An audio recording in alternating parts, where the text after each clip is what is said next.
Токмокто жүрөгү үчүн алган жол кырсыгынан каза болгон 6 адам бир бөлөнүн мүчөсү болгонун жакындары билдирди. Эске салсак, 20 декабрь күнү Токмок шаарындагы айланма жолдо авариядан 8 киши көз жумду. Каза болгондор Ысык Ата районуна караштуу Мурдагы Красный Восток айылынын тургундары эле. 35 жаштагы жигит атасын, апасын, келинчегин жана 3 баласын салып Токмок шаарында болгон тойдон үйүнө бара жатканда кырсыктаптыр. 2 баласынан башкасы ошол жерден каза тапкан. Кичүү баласы ооруканага жеткенде үзүлүптүр. Кызынын абалы оор деп уктук, деди көз жумгандардын тааныштары.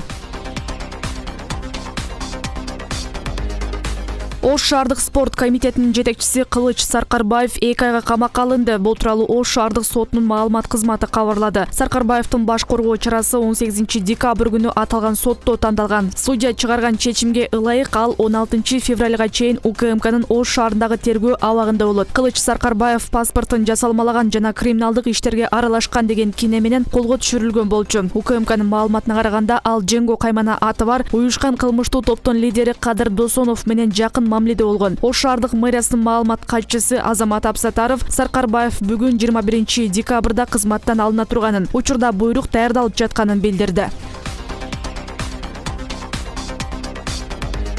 1 май райондук милициясы Финполдун кызматкеримин деп жогорку кеңештин депутаты Кубанычбек Жумалиевден 20 000 доллар пара талап кылган жаранды кармады. Бул туурасында Бишкек шаардык ички иштер башкармалыктын маалымат кызматы кабарлады. Билдирүүгө ылайык Жумалиев 5 декабрь күнү андан белгисиз жаран экономикалык кылмыштарга каршы күрөшүү кызматынын тергөө башкармалыгы тарабынан ачылган ишти токтотуу үчүн 20 000 доллар сураганын айтып, милицияга кайрылган. Аталган факты жаза кодексинин 203-беренеси пара талап кылуу менен кылмыштардын жана жоруктардын бирдиктүү реестерине катталган. Ыкчам издөө иш-чараларынын натыйжасында 20 декабрда Борбор калаада 24 жаштагы жигит паранын 2 000 долларын алып жаткан жеринен кармалды. Ал тергөө кызматына алып келинип, убактылуу кармоочу жайга киргизилген. Ал эми экономикалык кылмыштарга каршы күрөш боюнча мамлекеттик кызматтын басма сөз катчысы Анастасия Пискур Финполдун жогорку кеңештин депутаты Кубанычбек Жумалиевден акча талап кылгандарга тиешеси жок экенин билдирди. Анын айтымында бул жалган маалымат. Ал эми депутат Кубанычбек Жумалиевге козголгон иш боюнча сотко чейинки тергөө иштери үзгүлтүксүз жүрүп жатат.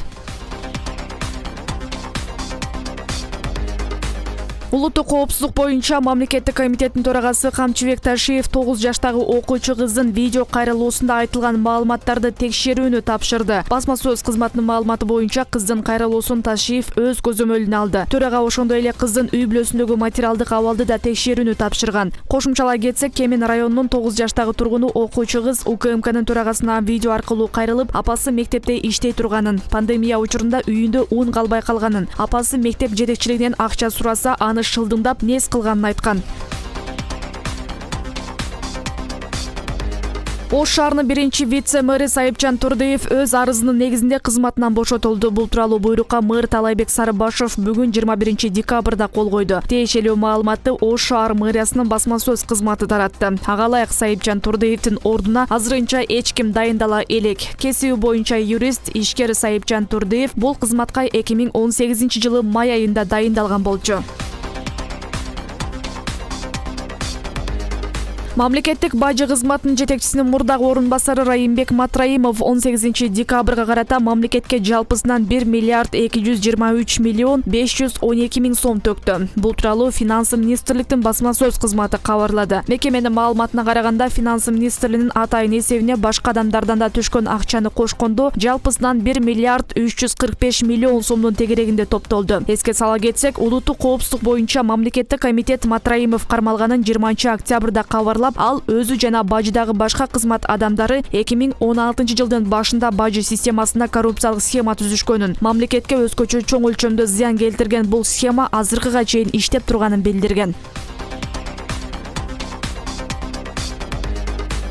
Жаңы биометрикалык паспорттор 2021 жылдын апрель айынан тарта бериле баштайт. Бул тууралуу мамлекеттик каттоо кызматынын төрагасынын орун басары Тилек Батырканов маалымат чыйында билдирди. Анын айтымында эски паспорттун мөөнөтү бүт электер документин жаңыга алмаштырбай койсо деле болот. Азыркы паспорттор акыркы мөөнөтүнө чейин жарактуу тагыраагы берилген күндөн тартып 10 жылга чейин колдонсо болот. Бирок жаран биометрикалык паспорт талап кылган өлкөлөргө чыга турган болсо, анда документти алмаштырууга туура келет, деди Батырканов. Казакстанда Россиянын коронавируска каршы Спутник 5 вакцинасын өндүрүү башталды. Өлкөнүн премьер-министри Аскар Мамин дүйшөмбү күнү Караганда облусуна барып, вакцинаны чыгара турган фармацевтикалык комплекске ишти баштоого уруксат берди. Мындай кадамга эки өлкөнүн президенттери Касым-Жомарт Токаев менен Владимир Путиндин ортосундагы келишим негиз болгон. Спутник 5 вакцинасы Казакстанда өндүрүлө баштады. Февраль айында даяр болуп, алгач ыктыярдуу негизде медиктер, педагогдор, полиция кызматкерлери, студенттер жана өнөкөт оорусу бар жарандарга сайылат. Бул жерде этабы менен вакцинанын 2 миллион дозасы жасалат, деди Мамин.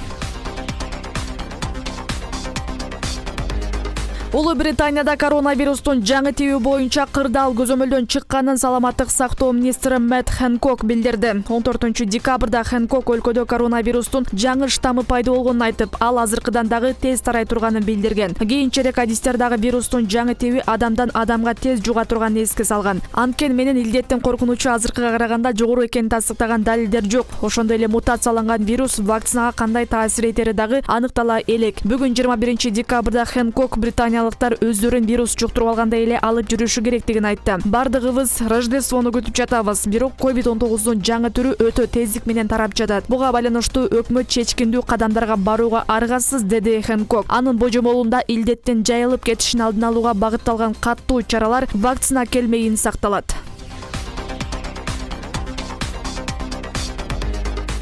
Өзбекстан премьер-министринин орун басары Бекзот Мусаев өлкөдө коронавирус менен ооругандар дээрлик жок калганын билдирди. Саламаттык сактоо системасына көп акча бөлүндү жана бул сумма акыркы 30 жылда бөлүнгөндөн алда канча чоң. Бул оору үчүн зарыл болгон дары-дармектерди дүйнөнүн кайсы гана точкасы болбосун жеткиртип жаттык. Чет өлкөдөн адистер алынып келинди. Натыйжада Өзбекстанда коронавирус менен ооругандар дээрлик калган жок, деди Мусаев. Соңку расмий маалыматтар боюнча 19 декабрга карата Өзбекстанда коронавирус менен ооругандар саны 75.675 кишини түздү. Алардын ичинен 73.099 айыкты. 612си өмүр менен кош айтышты. Кошумчалай кетсек, Өзбекстанда коронавирус боюнча статистикага илдети лабораториялык түрдө тастыкталган гана бейтаптар киргизилет. Ошол эле маалда пневмония менен ооругандар бул тизмеде жок.